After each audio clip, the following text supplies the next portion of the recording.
This is the Caddie, the GPS tablet for your car or buggy that promises to be your personal assistant out on the course. Whole flyovers, stat tracking and no subscriptions, but is it any good? I've taken it out of the course to find out. If you are new here, my name's Dave. This channel is Fore to Fore Golf. We make golf videos in Perth, Western Australia and sometimes further afield. As I said, today we have the Caddie by Pinned Golf. Full disclosure, they have sent this to me. I have not paid for this device, but I will certainly give it an honest and impartial review. Pinned Golf do make this along with several other items like rangefinders and things like that. And this has actually been awarded at the PGA show as one of the top inventions. So what is it? It's an 8-inch tablet that is a GPS for on course, and it also has some pretty other cool little features. As I mentioned, there's no subscriptions with this. Once you buy it, you have it forever. And they claim to have over 45,000 courses available on the device. And yes, I checked the tiny little 9-hole course that's around the corner from me that I had problems with before, and it's on there. So in terms of how it arrives at you, it comes in a pretty decent box, nice and solid. Within there as well, you've then got a clamshell sort of case, which keeps it nice and protected. The unit itself feels pretty good. It is very snug in the clamshell case. It feels pretty solid. It's a IP65 or 67, I can't remember, I'll put it on the screen. Waterproof, so it can go outside. And it has a built-in magnet on the back there as well. I don't know if this is metal, but is it gonna work? Yeah, that worked. There you go. In terms of weight, I don't know how much it weighs, but it's not a lot, right? It's probably only a tiny little bit more than my iPad. It's about that kind of weight. It runs Android, so the interface, if you use that, is gonna be very, very familiar to you. When you switch it on, you'll get the loading screen saying, say hi to your personal Caddie. When you first set it up, you will need to go through and put a few details in there as well.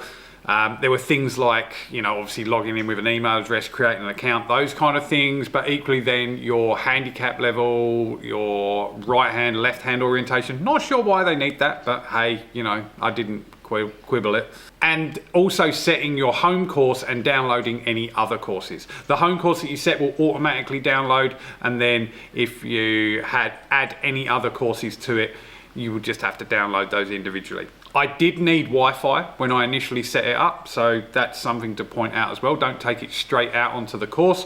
There is GPS built into this, but it obviously won't actually connect to the internet just for general browsing.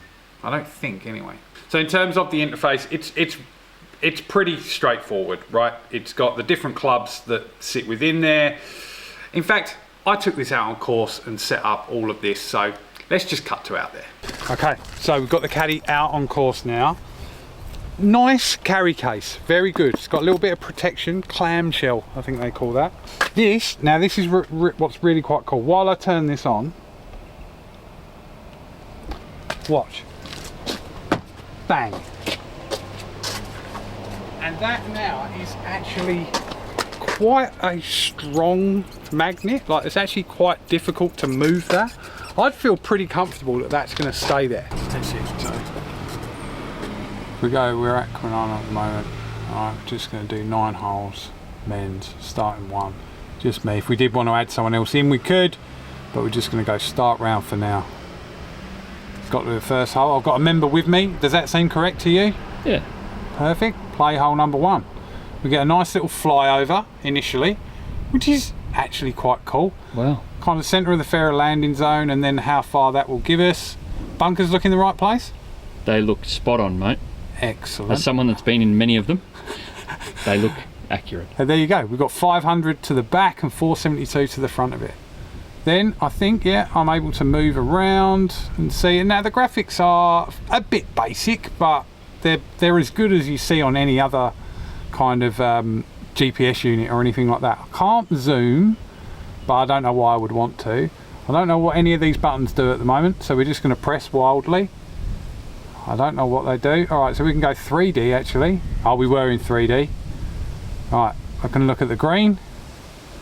I can get that overhead flyover view again, or I can also go into the settings where I change all of these different things. But anyway, we want to change that as well because, it makes more sense. All right, we are back to the 3D view. I like it. It's very cool.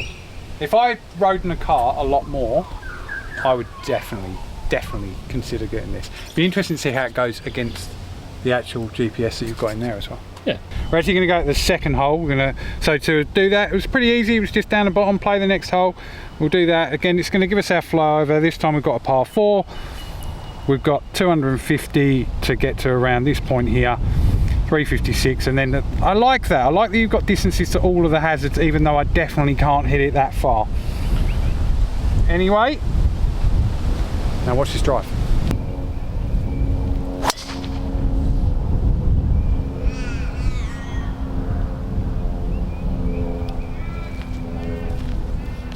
Like that? Big slice. So we just missed the fairway here, and we've got about 155, something like that. You know what? About? I don't need to do about. According to this, I've got 170 to the centre, 159 to the front. So if I want to hit the middle of greens, 170. So got 6 iron. Let's see if we can get out.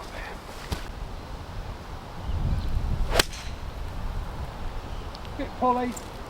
Looks like it's going to go at that bunker that's on the left. That's not too bad. I probably should have used the Caddie to tell me how far it was to that bunker. Don't be like me. Do better than me. Okay, on to the next hole. I brought it out with me because it is still portable, right? If you can see this, we've got this par 3. We've got 142 to the centre, 134 to the front. We also know that we've got 129, I think, to cover that bunker. No, that's to the front of that bunker. So, but if I can push anywhere on the screen, and then I get the actual distance to that location as well. So I know if I want to be nice and safe here, you know, something like a 140 club is still on the green, but it's away from that bunker, well away from. 140 club we've decided on. We're going to go with the 8 iron. Now, there is the ability to track shots and stuff like that. We're going to do a little bit of that in a minute, but hopefully we're just putting down a 1. You're going to have to imagine it's out to the right. And it's probably come up a little bit short. Might have been a little bit of wind there. Now, that is one thing that the Caddie, to my knowledge, doesn't have. It doesn't have weather, you know, elements to it and stuff like that, which would mean that you can still use it in tournament play, etc. It'd be okay for doing that. So look, maybe it's a blessing, maybe it's a curse. I'll let you decide. We've just missed the green. Preferred lies here at the moment because this is a YouTube video.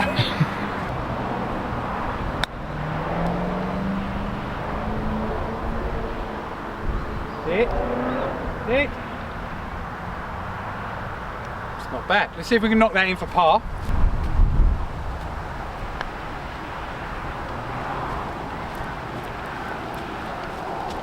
Okay, so we had a par there. We did just miss the green to the right. I wonder if it will let me do short and right. No, just to the right. And we just had the 1 putt there and no penalties. So off we go to the next. So out on the course, it was really easy to use, to be honest. I didn't expect much different from a device like this. It's clearly been well designed, well engineered. A company in the United States, they're not going to produce rubbish. I did like all of those elements that it had with, you know, the flyovers. You could click anywhere on the screen and get the actual distances. You could do the scoring, you could do the multiplayer scoring, and it did actually collect a heap of stats as well while I was out there. I can see over time that would become really, really useful for you. It's tracking things like fairways, greens, putts, you know, the kind of basic sort of stuff, but stuff that is useful if you're not using any other kind of app.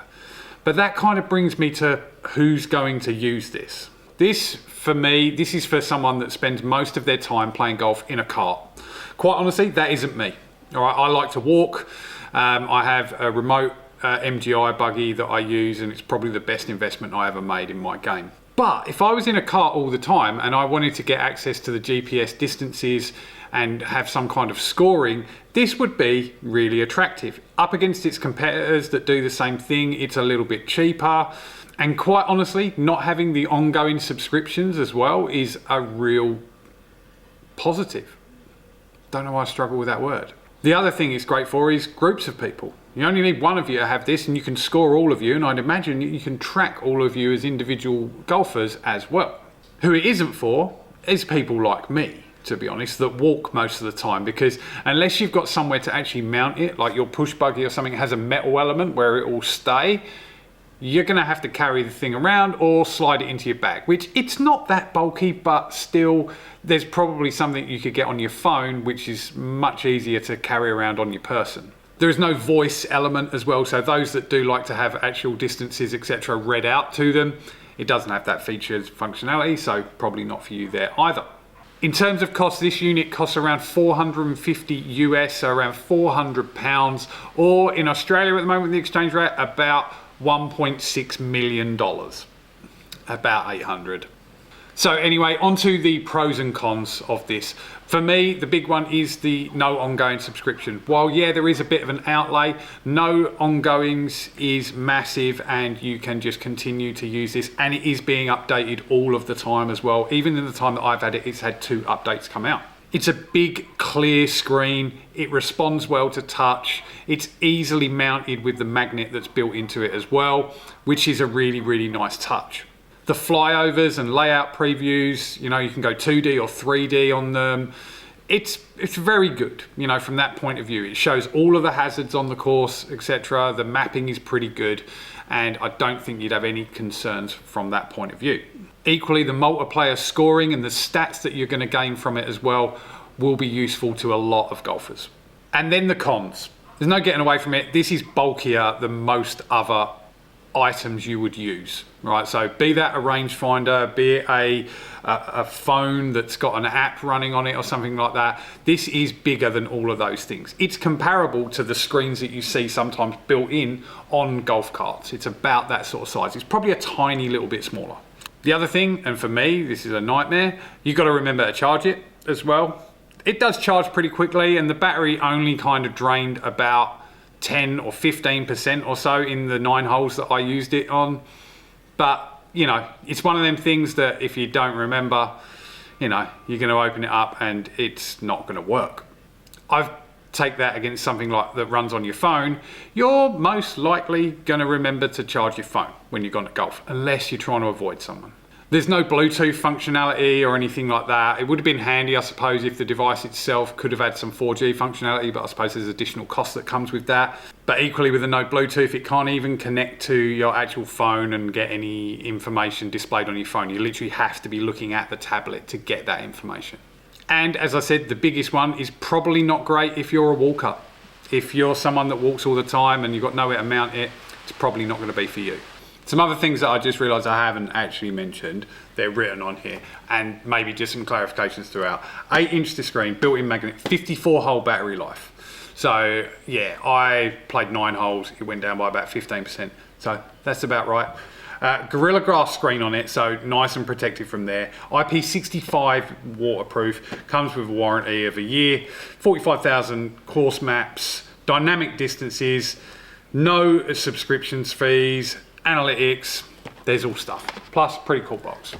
So thank you for Ping Golf for sending it out to me. I did promise that I would give an honest and impartial review. It's probably not for me, but only because of the way I play golf. However, if you're a kart golfer, this is almost perfect for you. If you have enjoyed today's video, please consider subscribing to the channel. There's plenty more product reviews and on-course videos coming, and I'd love you to see them. My name is Dave. This is Fore Golf. I'll see you next time.